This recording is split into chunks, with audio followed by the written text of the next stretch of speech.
أعوذ بالله من الشيطان الرجيم بسم الله الرحمن الرحيم وصلى الله على محمد وعلى آله الطيبين الطاهرين الذين أذهب الله عنهم الرجس وطهرهم تطهيرا اللهم صل على محمد وآل محمد ولعنة الدائمة الباقية على أعدائهم ومنكر فضائلهم وغاصب حقوقهم أجمعين من يوم عداوتهم إلى قيام يوم الدين أما بعد يا عباد الله أوصيكم ونفسي بتقوى الله فإن التقوى خير الزاد وبها المعاد وتنفع يوم لا ينفع فيه مال ولا بنون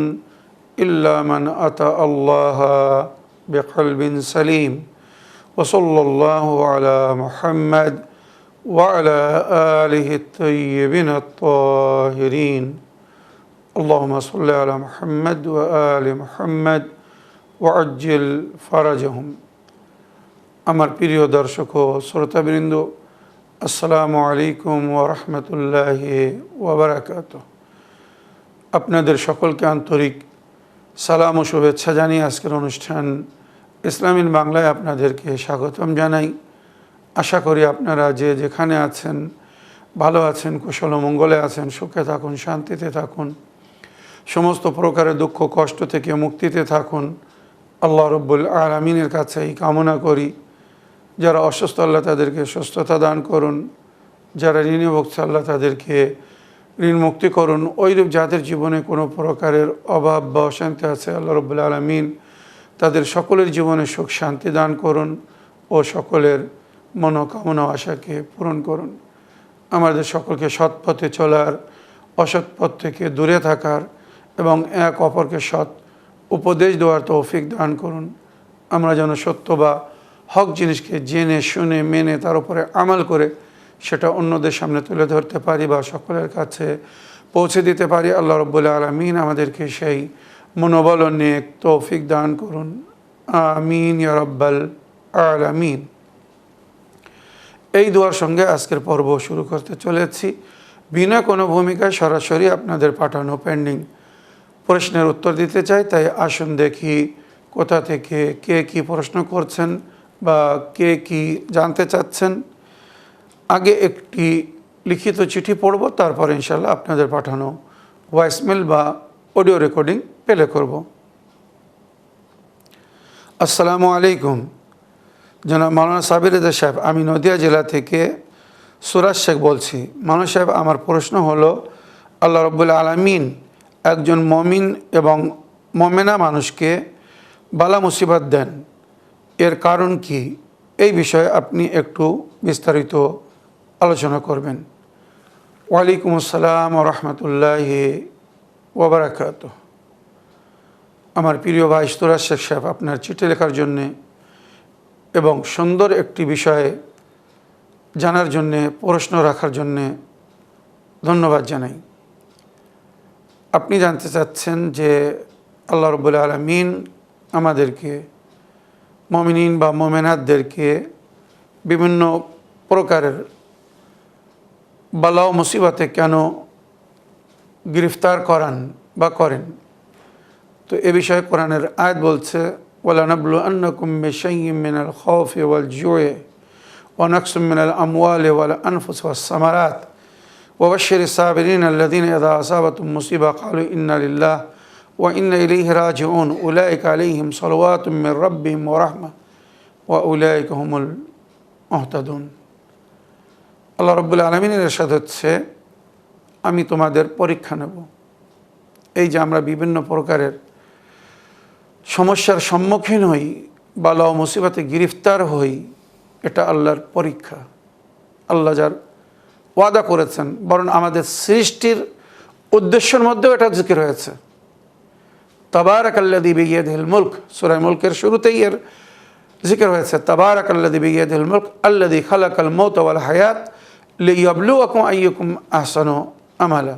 আল্লাহ রাব্বুল আলামিন এই হায়াত মওত যে সৃষ্টি করেছেন, আমাদেরকে দিয়েছেন, এর উদ্দেশ্য হচ্ছে আল্লাহ আমাদেরকে যাচাই করতে চান। এর মাধ্যমে আল্লাহ আমাদের পরীক্ষা নিতে চান, আমরা কে তার কথা মেনে, তার কথা শুনে ভালো করব আর কে মন্দ। তো আল্লাহ রাব্বুল আলামিন বলছেন কোরআনে, লানাবলুওয়ান্নাকুম বিশাইইন মিনাল খাউফি, ভয়ভীত করে, ভয়ের মাধ্যমে আল্লাহ পরীক্ষা নেবে। ওয়াল জুউ'i, ক্ষুধায় পিপাসা রেখে পরীক্ষা নেবে। মানুষ কত পরিশ্রম করছে, মেহনত করছে, তারপরেও কিন্তু ওইভাবে পানাহার সঞ্চয় করতে পারছে না যেটা আশা করে। মনে রাখবেন, তো এগুলো সব আমাদের জন্য পরীক্ষা। নকসুম মিনাল আমওয়ালি ওয়াল আনফুস ওয়াস সামারাত, মালের ক্ষতি হবে, জানের ক্ষতি হবে, ফল ফুলের ক্ষতি হবে, সন্তান আদিরা বাল্যকালে শিশুকালে মারা যাবে, এগুলো সব আমাদের পরীক্ষা, মনে রাখবেন। আর আল্লাহ রাব্বুল আলামিন এর উত্তর কোরআনে আমাদেরকে দিয়েছেন যে আমি যখন কারোর কোনো জিনিস পরিবর্তন করে দিই, কারোর পরীক্ষায় নিই, আর সে যখন পরীক্ষায় পাশ করে তো তাকে সুফল দিই। কোরআন বলছে আমি কোনো জিনিসকে পরিবর্তন করি না, কিন্তু তার পরিবর্তে তার চেয়ে তো উত্তম এবং ভালো দিই। তো আল্লাহ রাব্বুল আলামিন যখন আমাদের পরীক্ষা নেন, তো এর মধ্যে আমাদের মঙ্গল আছে, আমাদের কল্যাণ আছে। বিশেষ করে মাসুমিন আলাইহিস সালামের তালিমাতের মধ্যে বা নবী করিম সাল্লাল্লাহু আলাইহি ওয়াসাল্লাম ও নবীর আহলে বায়তের শিক্ষার মধ্যে যেটা উল্লেখ হয়েছে, উদাহরণস্বরূপ আমরা অসুস্থ হই, তো আমরা অনেকেই দুঃখ প্রকাশ করি যে আমার ভাই সুস্থ, আমার আত্মীয় স্বজনরা সুস্থ, আমার বন্ধু বান্ধবরা সুস্থ, আমি কেন দুস্থ, আমি কেন অসুস্থ। শারীরিক অসুস্থতা বলুন, মানবিক অসুস্থতা বলুন, আর্থিক সমস্যা বলুন বা পারিবারিক সমস্যা, বিভিন্ন সমস্যার মধ্যে মানুষ জীবনযাপন করছে। আমার মনে হয় বিশ্বের কোনো এমন ব্যক্তিকে আপনারা নিয়ে আসতে পারবেন না, দেখাতে পারবেন না, বলতে পারবেন না যে এই ব্যক্তির জীবনে কোনো কষ্ট নেই, কোনো দুঃখ নেই, কোনো সমস্যা নেই। এমন ব্যক্তি দুনিয়ায় কেউ নেই। কারোর শারীরিক অসুবিধা আছে, কারোর মানবিক অসুবিধা আছে, কারোর আর্থিক সমস্যা আছে, তো কারোর অন্য সমস্যা আছে। সবাই কোনো না কোনো সমস্যার মধ্যে আছে। ধন দৌলত অর্থ অনেক, কিন্তু এমন রোগে ভুগছে এই ধন দৌলত ভালো লাগছে না। রাজার মতন জীবনযাপন করতে পারে, কিন্তু শারীরিক মানবিক এমন সমস্যার মধ্যে আছে, রাজপ্রাসাদের মধ্যেও সে শান্তিতে নেই। দুনিয়ায় কত কোটিপতি, মানে লাখপতি আগে বলা হতো, এখন লাখপতি না, কোটিপতি, আরবপতি, করোড়ো করোড়ো টাকার মালিক, তার সঙ্গে যখন কথা বলি আর সে যখন নিজের বেদনা বলে, তো আল্লাহ শুকর করি যে আল্লাহ এত ধন দৌলত যেটা আপনি একে দিয়েছেন, আর তারপরেও সে কষ্টের মধ্যে, অশান্তিতে নাশুকরি করছে। আমি যে অবস্থায় আছি আলহামদুলিল্লাহ, শুকরিল্লাহ, কমসে কম ওই টেনশন থেকে তো মুক্ত আছি। মনে রাখবেন, যার আয় যত বেশি তার টেনশনও বেশি আর তার হিসাবও বেশি। পরকালে যার আয় যত কম হবে, মনে রাখবেন, এই দুনিয়ায় যে যত আয় ব্যয় কম করবে তার হিসাব তত কম হবে, সহজ হবে। যে যত বেশি আয় ব্যয় করবে তাকে তত বেশি হিসাব দিতে হবে। হযরত সুলাইমান নবী, আল্লাহর নবী ছিলেন, উনি রওয়ায়াত হিসেবে সবচেয়ে শেষে জান্নাতে যাবেন জনাবে সুলাইমান নবী। কেন? নবী হিসেবে উনি আগে এসেছিলেন, ওনাকে আগে জান্নাতে যাওয়ার দরকার, ওনার উম্মতকে নিয়ে উনি আগে জান্নাতে যাবেন না। রওয়ায়াত বলছে সবচেয়ে শেষে যে নবী জান্নাতে যাবেন উনি হচ্ছেন জনাবে সুলাইমান নবী। তো এর কারণে লেখা হয়েছে, এর কারণ হচ্ছে জনাবে সুলাইমান এমন একজন নবী ছিলেন, আল্লাহ জানাকে পুরো বিশ্বের উপরে রাজিত্ব দান করেছিলেন, পুরো বিশ্বকে ওনার অধীনে দিয়েছিলেন। সুতরাং বিশ্বের একটা একটা জিনিসের হিসাব ওনাকে দিয়ে তারপরে জান্নাতে যেতে হবে। বলুন, এই বিশ্ব আপনি নেবেন? প্রয়োজন আছে? চাবেন পুরো বিশ্ব আল্লাহ আপনাকে দিয়ে দিক? আর যদি আপনি জান্নাতবাসী হন, মানে নেক কাজ করেন, এই ধন দৌলত এই দুনিয়ার সঞ্চয় থেকে যদি আপনি ভালো কাজে খরচ করেন তো জান্নাতে যাবেন। আর জান্নাতেও যদি যান তো শেষের দিকে একদম, মানে হিসেব দেওয়ার পরে।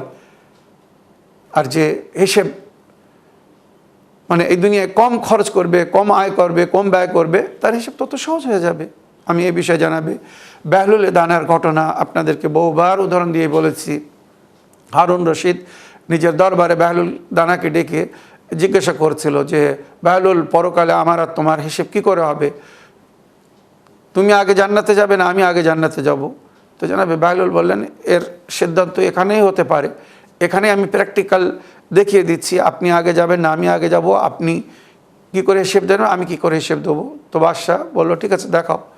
তো বাদশাকে বেহলুল বলল, আপনি তান্নুর রোশন করান, মানে চুলো, আঙিন, উনুন রোশন করানোর উপরে লোহার বড় তাবা, আপনারা জানেন যার উপরে রুটি তৈরি হয় বা অনেক কিছু তৈরি হয়, বড় তাবা যারা দেখেছে জানেন, তাবা রাখা হলো, আগুন জ্বালা হলো, লাল হয়ে গেছে, গরম হয়ে গেছে। বেহলুল বলছে, আমি এর উপরে যাচ্ছি, আমি যা করি হিসাব দিচ্ছি, আর আপনি সকাল থেকে উঠে সন্ধ্যা পর্যন্ত যা করেন আপনি তার হিসেব দেন। তান্নুর রোশন করা হলো, তাওয়া গরম হয়ে গেল। বাদশাহ প্রজাদেরকে সঙ্গে নিয়ে বেহলুলের কীর্তি দেখার জন্য এসেছে। বেহলুল কি করে পরকালের হিসাব দেখাবে। তাওয়ার কাছে গিয়ে বলছে, আপনি এর উপরে চড়ে নিজের হিসাব দিন, আপনি সারাদিন কি করেন ঘুম থেকে ওঠা থেকে নিয়ে শোয়া পর্যন্ত। হারুন রশিদ বলল, বেহলুল, আমাকে পড়ানোর ব্যবস্থা করছো, আমাকে পুড়িয়ে মারতে চাও, তুমি আগে চড়ো, এই তাওয়া যে গরম করেছো এতে আগে তোমাকে চড়তে হবে, তুমি চড়ে দেখাও। জানাবে বেহলুল সঙ্গে সঙ্গে, ইমান পরিপূর্ণ ছিল, মজবুত ইমানের মালিক ছিলেন, ইমামের শাগির্দ ছিলেন, আহলে বাইতের হকিকি চায়নাওয়ালা, আল্লাহ রসুলের ওয়াদা। আগুন আহলে বাইতের চায়নাওয়ালাদেরকে পোড়াবে না। বিশেষ করে পরকালের জন্য জামানত দেওয়া হয়েছে। তবে এর জন্য একটা কথা আমি সবসময় বলি, ইমান মজবুত হতে হবে, শারীরিক মানবিক পবিত্রতা মেনটেন করতে হবে। দুনিয়ার আগুনও পোড়াবে না, দুনিয়ার আগুনও পোড়াবে না, পোড়াতে পারবে না, আল্লাহ পড়তে দেবে না, পড়াতে দেবে না। তো জনাবে বেহলুল তাওয়ার উপরে দাঁড়িয়ে বললেন, নামাজ রুটি কম্বল বলে নামিয়ে আসছেন। নামাজ রুটি কম্বল তিনটে শব্দ বলতে কত সময় লাগতে পারে? Second, 2 second. ওর উপরে দাঁড়িয়ে নামাজ রুটি কম্বল বলে নামিয়েছেন, মানে আমি নামাজ পড়ি, রুটি খাই, কম্বল গাদি শুয়ে পড়ি, এই হচ্ছে আমার দিন, পুরো দিন। চিন্তা করুন, আপনি কেউ করেন এবার বলুন। এবারে বাদশাহ সালামাত যদি সকালবেলা যেভাবে ঘুম থেকে ওঠে বা ওঠানো হয়, জাগানো হয়, প্রসেস বা প্রোটোকল আপনারা জানেন রাজা বাদশাদের। হারুন বলল, আমি হিসাব দিতে পারবো না। তো পরকালে এমন হবে তোমাদের সঙ্গে, হিসেব বড় কঠিন হবে তাদের জন্যে যারা এই দুনিয়ায় আয়শ আরাম করে যাবে, বৈধ বা অবৈধ অযথা সঞ্চয় করে যাবে।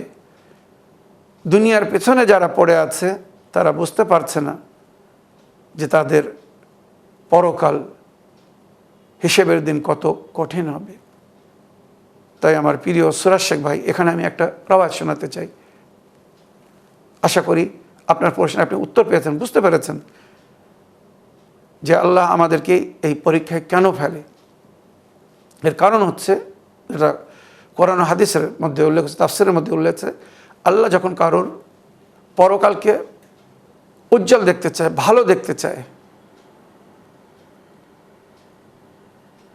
আল্লাহ যখন কাউকে পছন্দ করে আর তাকে নরক থেকে বাঁচাতে চায়, তো তার অল্প মানে মানুষ চলার পথে ভুল করে, ত্রুটি হয়ে থাকে, তো তার ভুলের ত্রুটির বা যদি কোনো ছোট বড় গুনাহ করে থাকে, এই দুনিয়া তাকে সাজা দিয়ে দেয়, বিভিন্ন রোগে ফেলে, শারীরিক সমস্যা, মানবিক সমস্যা, আর্থিক সংকটের মধ্যে ফেলে তার পাপের তাকে সাজা দিয়ে দেয়, যাতে পরকালে তাকে সাজা না ভোগ করতে হয়। এটা আল্লাহর মায়া মহব্বতের পরিচয়।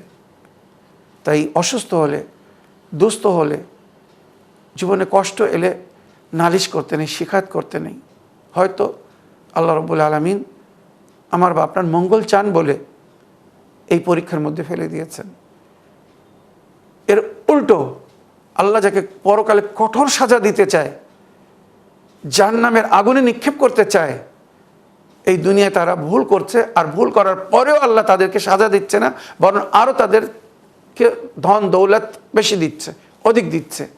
কোনো শারীরিক সমস্যা হচ্ছে না, আর্থিক সংকট ভোগ করতে হচ্ছে না। তো মাসুমিন এ বিষয়ে বলেছেন আল্লাহ এদেরকে এদের অবস্থায় ছেড়ে দিচ্ছে। এরা যখন আল্লাহর কথা মানছে না, ভুলের পরে ভুল করে যাচ্ছে, ফায়ুনাব্বিউকুম বিমা কুনতুম তা'মালুন, কোরআন বলছে তোমাদেরকে আমি দেখাবো বা আল্লাহ দেখাবে যা তোমরা করতে। তো এই যে ধমকি, এই ধমকি কজন বোঝে যে আল্লাহ এই ধমকি কেন দিচ্ছে? তো তোমরা যা কিছু করার করো করো, আমি দেখছি, আমি সব শুনছি, হয়তো এখন কিছু বলছি না, সাজা দিচ্ছি না, দেবো। এই যে দেবো, এই দেবোটা যদি মানুষ বুঝতো, অনেক কিছু ছেড়ে দিত, ভুলে যেত। কিন্তু মানুষ এখন বুঝছে না। তাই রাওয়ায়াতটা এইভাবে উল্লেখ করেছে, কালা আমিরুল মুমিনিন আলী ইবনে আবি তালিব আলাইহিস সালাম। এর অনেক সূত্রের মধ্যে এই রাওয়ায়াতটা জিকির হয়েছে, যেটা মাওলা আলী বলছেন নবী করিম সাল্লাল্লাহু আলাইহি সাল্লাম আল্লাহর তরফ থেকে যেটা বলেছিলেন। মনে রাখবেন, এইগুলো হাদিস আমরা সবসময় বলি যে ইমাম নবী যা বলেন ওনারা নিজের তরফ থেকে বলেন না, ওনারা আল্লাহর আদেশ না পেলে কোনো জিনিস বলেন না। ইন্নী উহাদ্দিসুকুম বিহাদিসিন ইয়ানবাগি লিকুল্লি মুসলিমিন আন ইয়াইহি, মাওলা বলছেন আমি এমন একটি হাদিস তোমাদেরকে শোনাতে যাচ্ছি, সমস্ত মুসলমানকে গুরুত্ব দেওয়া উচিত, বা এই হাদিস পড়ে বুঝে বা শুনে জেনে মেনে চলা উচিত। সুম্মা আকবালা আলাইনা ফাকালা, এই সাহাবাদের সামনে আসলেন আর বললেন, মা আকাব আল্লাহ আবদান মুমিনান ফি হাদিদ দুনিয়া ওয়া আফা আনহু ইল্লা কানা আল্লাহু আজাল্লা ওয়া আমজাদা ওয়া আজওয়াদা মিন আন ইয়াউদা ফি উকুবাতিহি ইয়াউমাল কিয়ামা। আল্লাহ এই দুনিয়া যখন কোনো মুমিন বান্দাকে বা মুমিনাকে সাজা দেয় বা ক্ষমা করে দেয়, এর পেছনে তার পরকালের রাজ থাকে, আল্লাহর ফজল করম থাকে। সাজা দেয় তার মানে পরকালের দুঃখ কষ্ট থেকে আল্লাহ একে মুক্তি দিতে চাচ্ছে, ওই জন্য আল্লাহ এই দুনিয়ায় সাজা দিচ্ছে। আর যদি ক্ষমা করে দেয় তো এটা তার মেহেরবানি তার বান্দার সঙ্গে, সে চাইলে ক্ষমা করতে পারে, আবার চাইলে সাজাও দিতে পারে। ওমা সাতার আল্লাহ আলা আবদিন মুমিনিন ফি হাদিদ দুনিয়া ওয়া আফা আনহু ইল্লা কানা আল্লাহু আজওয়াদা ওয়া আমজাদা ওয়া আকরামা মিন আন ইয়াউদা ফি উকুবাতি ইয়াউমাল কিয়ামা। আল্লাহ যখন এই দুনিয়ায় কোনো মুমিনকে শাস্তি বা সাজা দেয়, বা অনেকের মাফ করে দিচ্ছে, পাপ করছে তার পাপকে আল্লাহ লুকিয়ে দিচ্ছে, কাউকে জানতেও দিচ্ছে না, লজ্জিত করছে না, সাজাও দিচ্ছে না। ওয়া আফা আনহু, অনেক সময় ক্ষমা করে দিচ্ছে। ইল্লা কানা আজওয়াদা ওয়া আমজাদা ওয়া আকরামা, এটা তার করম, তার ফজল বা তার মেহরবানি আল্লাহর বান্দাদের উপরে। মিন আন ইয়াউদা ফি উকুবাতি ইয়াউমাল কিয়ামা, এই সাজা যদি দুনিয়া না দিতেন আল্লাহ, বা তাকে যদি ক্ষমা না করতেন, কিয়ামতে তাকে সাজা ভোগ করতে হতো। সুম্মা কালা ওয়াকাদ ইয়াবতালি আল মুমিন, মানে আল্লাহ কখনো ক্ষমা করে দেন আর এই দুনিয়ায় মাফ করে দেন, সাজা দেন না। আবার কখনো সাজা দেন, মানে বালা মুসিবতে, যারা আমার ভাই সুরাজ শেখ সাহেব প্রশ্ন করেছেন যে কেন বালা মুসিবতে মুমিন গ্রেফতার হয় বা মুমিনা গ্রেফতার হয়। ওয়াকাদ ইয়াবতালি আল্লাহুল মুমিনা বিবালিয়াতিন ফি বাদানিহি আও মালিহি আও আহলিহি, পরিষ্কার রাওয়ায়াত বলছেন, মাওলা আলী বলছেন কখন কখন আল্লাহ মুমিনকে বা মুমিনা উভয়কেই বলতে পারেন বালা মুসিবতে গ্রেফতার করে দেন। তার শারীরিক অসুবিধার মধ্যে, মালের অসুবিধার মধ্যে, তার পরিবারের নিয়ে অসুবিধা হয়, নিজে অসুস্থ থাকে কিন্তু পরিবারকে অসুস্থ থাকে, কারোর কোনো সমস্যা থাকে, তার মানে পরিবারের সমস্যা মানে তার সমস্যা হয়ে যায়, পরিবারের কষ্ট মানে তার কষ্ট হয়ে যায়, এইভাবে সে একটা বালা মুসিবতের মধ্যে গ্রেফতার হয়ে থাকে। তো এটা কেন? সুম্মা তালা হাদিল আয়া, এরপরে মাওলা আলী এই আয়াত পড়লেন যে এগুলো আল্লাহ আমাদের কর্মের সাজা আমাকে দেয়, নিজের তরফ থেকে আল্লাহ কখনো কোনো বান্দাকে কষ্ট দেয় না। লা ইকাল্লিফুল্লাহু নাফসান, কোরআন পরিষ্কার বলছে আল্লাহ কোনো নফসকে কষ্ট দেন না। আয়াত কি বলছে? আয়াতে এইভাবে উল্লেখ হচ্ছে, ওয়ামা আসাবাকুম মিন মুসিবাতিন ফাবিমা কাসাবাত আইদিকুম ওয়া ইয়াফু আন কাসীরিন ওয়া হাসসা বিয়াদিহি সালাসা মাররাত। মাওলা নিজের হাত দিয়ে ইশারা করে বারবার একটাই কথা বলছেন, আর এই আয়াত বলছেন যে আল্লাহ নিজে বলেছেন, মা আসাবাকুম মিন মুসিবাতিন ফাবিমা কাসাবাত আইদিকুম। এই যে বালা মুসিবতে তোমরা গ্রেফতার হও, এটা তোমাদের নিজেদের সঞ্চয়, নিজেদের আয়, নিজেদের কামাই, এগুলো তোমরা নিজেদের জন্য নিজেরা করেছ, কামাচ্ছ। আমি জানি সামনে গেলে গর্ত পড়লে আমার ক্ষতি হবে, তাও আমি যাচ্ছি। এবার গিয়ে গর্ত পড়ে গিয়েছে, দোষীকে বলুন। আমি নিজে জানিয়ে শুনে যদি ভুলের দিকে যাই তো সাজা তো আমাকে পেতে হবে। অনেক সময় না জেনে, একটা কথা আমরা সবসময় উদাহরণ দিয়ে বলি বোঝানোর জন্যে, মদ যেটা পান করলে নেশা হয়, আপনি জেনে শুনে পান করুন বা অজানায় কেউ আপনাকে পান করিয়ে দিয়েছে, আপনার নেশা হবে না? বলুন। জেনে শুনে পান করুন বা অজানায়। বিষ আপনি জেনে শুনে পান করুন বা কেউ আপনাকে অজানায় পান করে দিই, তার প্রভাব হবে না? পড়বে না? শরীরে পড়বে, বাস্তব তো। ওইরূপ মনে রাখবেন, আমরা জেনে শুনে ভুল করি বা অজানায় ভুল করি, তার একটা প্রভাব আছে। কখনো আমাদের শরীরের উপরে পড়বে, কখনো আমাদের মানবিক জীবনের উপরে পড়বে, আর্থিক জীবনের উপরে পড়বে, আমাদের উপরে না পড়লেও আমার আপনদের আত্মীয়স্বজনদের উপর পড়বে, যার কারণে আমরা ডিস্টার্ব হব বা মানে অসুবিধা ভোগ করব। তো এই যে পরীক্ষা, এই যে মাওলা আলী বলছেন, এটা থেকে আমরা কি বুঝলাম? এটা থেকে এটাই বুঝলাম যে আল্লাহ আমাদের পরীক্ষা নেবে। তো আমরা যদি বালা ও মুসিবতে গ্রেফতার হই তো আমাদেরকে ধৈর্য ধরতে হবে। ইমাম নবীরা, আল্লাহর ওলিরা সবসময় নামাজে একটি দোয়া করতেন। দোয়ায় কুনুতে সমস্ত আল্লাহর ওলি আউলিয়ারা এই দোয়া করেছেন বা করতেন। আল্লাহুম্মা জাআলনি মিন ইবাদিকাস সালিহিন আস-সাবিরিন শাকিরিন লাকা ফিস সাররাই ওয়াজ যাররাই ইয়া রাব্বাল আলামিন। আল্লাহুম্মা জাআলনি মিন ইবাদিকাস সালিহিন আস-সাবিরিন আশ-শাকিরিন লাকা ফিস সাররাই ওয়াজ যাররাই ইয়া রাব্বাল আলামিন। হে আমার প্রতিপালক, আমাকে নিজের নেক বান্দাদের অন্তর্ভুক্ত করুন। আল্লাহুম্মা জাআলনি মিন ইবাদিকাস সালিহিন আস-সাবিরিন, ধৈর্যধারী, সহনকারী, সবর করনেওয়ালা, আশ-শাকিরিন, শুকরগুজার। যে অবস্থায় আপনি আমাকে রাখবেন আমি শুকর করতে থাকবো। সুস্থ থাকলে শুকর করব, দুস্থ থাকলেও শুকর করব, এই ভেবে যে আমার প্রতিপালক আমার আল্লাহ আমাকে এই অবস্থায় দেখতে চায়। কি বলছি আশা করি বোঝার চেষ্টা করবেন। এটা আমার কথা না, আল্লাহ রসুলের কথা, আহলে বাইতের কথা। আল্লাহুম্মা জাআলনি মিন ইবাদিকাস সালিহিন আস-সাবিরিন শাকিরিন লাকা ফিস সাররা ওয়াজ যাররা। সাররা মানে সুখের সময়, যাররা মানে দুঃখে কষ্টের সময়, সমস্ত অবস্থাতে আমি যেন রাজি থাকি আল্লাহ থেকে, ধৈর্য ধরে সবর করে সময়কে যেন পার করে নিতে পারি, কাটাতে পারি। ইয়া রাব্বাল আলামিন, হে আমার প্রতিপালক, আমার উপরে রহম করুন। আর আমাকে যখন পরীক্ষায় রাখবেন তো আমাকে তৌফিক দান করবেন, আমি যেন পরীক্ষায় ফেল না করি, পাশ করতে পারি। এই দোয়া করা উচিত। আমার প্রিয় সুরাজ শেখ ভাই, আশা করি আপনার প্রশ্নে আপনি উত্তর পেয়েছেন বা বুঝতে পেরেছেন। আগের অডিও প্লে করি, দেখি কোথা থেকে কে কি বলতে চাচ্ছেন। আসসালামু আলাইকুম মাওলানা সাহেব, আশা করি আপনি ভালো আছেন। আল্লাহ আপনাকে ভালো রাখুক, সুস্থ রাখুক, এই দোয়াই করি। আল্লাহ আপনার নেক হায়াত দান করুক। মাওলানা সাহেব, একটা অডিও পাঠাচ্ছি। অডিওটা হচ্ছে যে থেকে আপনি বলেছেন যে বিনা আঁশের মাছ খাওয়া হারাম। তো আমরা 3-4 বছর থেকে ওইসব মাছ খাই না। তো এখন প্রশ্ন হচ্ছে যে মানে এই শীতের সময় শুটকি মাছের মধ্যেও তো অনেক আঁশ আছে, সেই আঁশ আছে বলে ওই হিসাবে হয়তো অনেক মানুষ খাচ্ছে। তো ওই মাছটা কি খাওয়া যাবে? একটু যদি বলতেন দয়া করে, খুব উপকৃত হতাম। একটু বলবেন। আসসালামু আলাইকুম ওয়া রাহমাতুল্লাহি ওয়া বারাকাতুহু।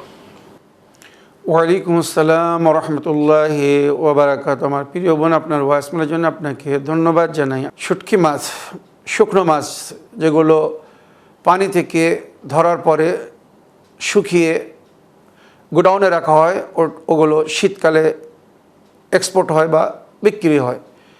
তো আপনি ওই মাছ খাওয়া যাবে কি না তাই জিজ্ঞেস করছেন। শরীয়তের হুকুম কোরআন ও হাদিস থেকে বহুবার আমি সূত্র সমেত বলেছি, প্রমাণ করেছি, বিনা আঁশের মাছ খাওয়া শরীয়তে হারাম। কেননা এগুলো মানে মাছ না, এগুলো বনী ইসরাইলের পরিবর্তন রূপ। তাদের উপরে আল্লাহর আযাব ও গজব হয়, জ্বলে পড়ে তারা সমুদ্রে পড়ে যায়। সেই পোড়া মাংস থেকে এই ধরনের মাছ তৈরি হয় যার গায়ে আঁশ নেই। ওই জন্য এই সমস্ত মাছের গায়ে রক্তও বেশি, যেমন মানুষের শরীরে রক্ত আছে, ওই জন্য এই সমস্ত মাছের গায়ে রক্তও বেশি বিনা আঁশের মাছের গায়ে। এটাও মনে রাখবেন, আমি মিসগাইড করি না, ভুল কথা বলি না, যেটা বাস্তব সেটা বলছি। কেউ যদি মানুষের মাংস খায় তার জন্য হালাল হবে? বলুন। ওই বিনা আঁশের মাছ খাওয়া মানে মানুষ খাওয়ার সমান, কেননা ওটা মানুষের পরিবর্তন রূপ। তাদের উপরে আল্লাহর গজব হয়েছিল, মাস্ক হয়ে গিয়েছিল তারা, তার থেকে ওই মাছ তৈরি হয়েছে। এগুলো এখন আর সূত্র বলার সময় নেই। কোরআনের আয়াত, তাফসির বা মুসলমানদের ফতোয়ার বই থেকে, রওয়ায়াতের বই থেকে, আহলে বায়তের তালিমাত থেকে ইমামে জাফর সাদিক আলাইহিস সালাম বিস্তারিত আলোচনা করেছেন ফিকহে ইমামে জাফর সাদিক আলাইহিস সালামের মধ্যে। তো বিনা আঁশের মাছ খাওয়া যাবে না, তাজা হোক আর শুকনো হোক। একটা জিনিস মনে রাখবেন। দ্বিতীয়, ওই মাছ যেটা শুকানো হয়েছে, যদি পানি থেকে জীবিত ধরে শুকানো হয় তাহলে খাওয়া যাবে। পানি থেকে যদি মরা মাছ ধরে শুকিয়ে রাখা হয় ওটা খাওয়া যাবে না। তো দুটো শর্ত হচ্ছে, ওই শুটকি মাছ খাওয়া যাবে। এক নম্বর হচ্ছে পানি থেকে জীবিত ধরে বাইরে আনতে হবে, তারপর ওটাকে শুকানো যদি হয় তাহলে ওটা হালাল। দ্বিতীয়, ওই মাছের গায়ে যদি আঁশ থাকে তাহলে ওটা খাওয়া যাবে, পানিতে ভিজিয়ে দিলে নরম হয়ে যাবে, আঁশ ছাড়িয়ে খাওয়া যাবে। তো আঁশ যদি থাকে তাহলে ওই মাছ হালাল, আর যদি আঁশ না থাকে সে মাছ হালাল না, হারাম। পরিষ্কার বলছি, বিনা আঁশের মাছ খাওয়া শরীয়তে জায়েজ না। এবারে যদি কেউ খায়, তো মানুষ কি না খাচ্ছে, কত জিনিস খাচ্ছে যেগুলো নবীর শরীয়তে বা আহলে বায়তের শরীয়তে পরিষ্কার নিষিদ্ধ করা হয়েছে, তারপরও তারা খাচ্ছে। আশা করি আপনার প্রশ্নের উত্তর পেয়েছেন। আগের অডিও নিয়ে দেখি কোথা থেকে কে কি বলতে চাচ্ছেন। সালাম আলাইকুম, আমি শরীফ শেখ বলছি কলকাতা নিউ টাউন থেকে। আশা করি ভালো আছেন, আল্লাহ ভালো রাখুক। আমার প্রশ্ন ইসলামিক আদালতের কাছে। প্রশ্নটা হচ্ছে, আল্লাহ পাক মানুষকে সংশোধন করার জন্য একজন ব্যক্তিকে পাঠালেন। ব্যক্তির নাম হচ্ছে হযরত মুহাম্মদ সাল্লাল্লাহু আলাইহি ওয়াসাল্লাম। তিনি মানব জাতির শিক্ষক হিসাবে এসেছিলেন, আর পরে তিনি পরলোক গমনের পরে মানুষ কিভাবে চলবে তার জন্য একটা দলিল দিয়েছিলেন। সেই দলিল হচ্ছে কোরআন। এবং কে কে এই দলিলের উপরে রিসার্চ করে স্বয়ংসম্পূর্ণতা পেয়েছেন আল্লাহর তরফ থেকে, সেটাও তিনি বলে গেছেন এবং লিখে গেছেন, এবং আল্লাহর তরফ থেকে সূরা আয়াত নাজিল হয়েছে। সেই পথকে ছেড়ে কোনো মানুষ যদি নিজস্ব পথ আল্লাহর নামে তৈরি করে সেই মসজিদ তৈরি করে, আর সেই মসজিদে যারা ইসলামিক তরিকার মধ্যে মানে, অর্থাৎ কোরআনের নিয়ম কানুন মানে, আর যারা ব্যক্তিগত মতামত দিয়ে মসজিদ বানিয়েছে, এটাও আল্লাহর ঘর ওটাও আল্লাহর ঘর, সেই মসজিদে নামাজ পড়া যাবে কি যাবে না, এবং সেই মসজিদে নামাজ পড়া ঠিক কি না বেঠিক। কারণ এখন বিভিন্ন আবেগে মানুষ চলছে। সেই আবেগগুলি এমনই হয়েছে যে যার ব্যক্তিগত স্বার্থের জন্য বিভিন্ন রকমের পাড়ায় পাড়ায় মসজিদ হয়েছে। এর সঙ্গে এর রাগারাগি, বলে তোদের মসজিদে নামাজ পড়বো না, আমাদের মাযহাব আলাদা, আমরা আলাদা পড়বো। এইভাবে সব মসজিদ হয়েছে। আজ হচ্ছে দেশে। সালামুন আলাইকুম ওয়া রাহমাতুল্লাহি ওয়া বারাকাতুহু। ওয়ালাইকুম আসসালাম ওয়া রাহমাতুল্লাহি ওয়া বারাকাতুহু। আমার প্রিয় শরীফ শেখ ভাই, আপনার ভয়েসমেল করার জন্য এবং এত সুন্দর কথা বা কমেন্টসের মাধ্যমে আপনি যে নিজের একটি বেদনা উল্লেখ করেছেন, মানে আপনার প্রশ্নের মধ্যে আপনার বেদনা লুকিত আছে যে নবীর উম্মত আজ কোথায় যাচ্ছে। যে নবীর উম্মতকে আল্লাহ বলেছে ওয়া আতাসিমু বিহাবলিল্লাহি জামিয়ান ওয়ালা তাফাররাকু, তোমরা সকলে মিলে আল্লাহর রশ্মিকে মজবুত করে ধরে রাখো আর মতভেদ করো না, দলাদলি করো না, ফেরকাবন্দি করো না। সেই কোরআনের মান্যওয়ালারা, শরীফ ভাই যেটা আপনি বলছেন, পাড়ায় পাড়ায় মসজিদ তৈরি করছে। তাদেরকে যদি বলা হয় আল্লাহর ঘর, চলো আল্লাহর ঘরে নামাজ পড়তে চলো, না ওটা তোদের মসজিদ, ওটা আমাদের না, ও অমুক ফেরকার মসজিদ, ওরা ভুল পথে, ওরা বাতিল, আমরাই ঠিক। এটা হচ্ছে কিনা একদম বাস্তব। এই উম্মাত আর কবে জাগবে? এই আল্লাহর বান্দা যারা নিজেদেরকে মুসলমান বলে, মুসলমান মানে কি?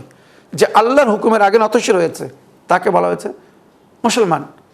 আরবরা নবীর কাছে এসে বলছিল আমরা ঈমান এনেছি, মুমিন হয়েছি। কালাতিল আরব আমান্না, কোরআনের আয়াত, আমরা ঈমান এনেছি।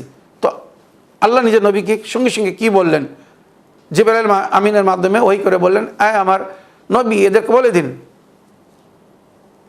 কুলু আসলাম না ওলাম্মা ইয়াদখুলুল ঈমানু ফি কুলুবিহিম, এদেরকে শুধু বলো তোমরা ভয়ে নতশির হয়েছো, ঈমান তোমাদের অন্তরে এখনো প্রবেশ করেনি। তোমরা যদি মুমিন হতে তো আল্লাহর কথা মেনে চলতে, তো তোমরা এখনো মুমিন হতে পারো, শুধু মুসলমানদের সামনে মুসলমান হওয়ার একটা ভরণ করছো।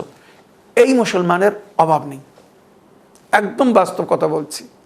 10 ভাগের 1 ভাগ কি 100-র মধ্যে যদি আমি বলি 10% ইসলামিক কালচার, ইসলামিক সংবিধান, ইসলামিক শিক্ষা, জ্ঞান, মারফত যেটা হওয়ার দরকার এক মুসলমানের কাছে, মুসলমানদের নেই, অভাব।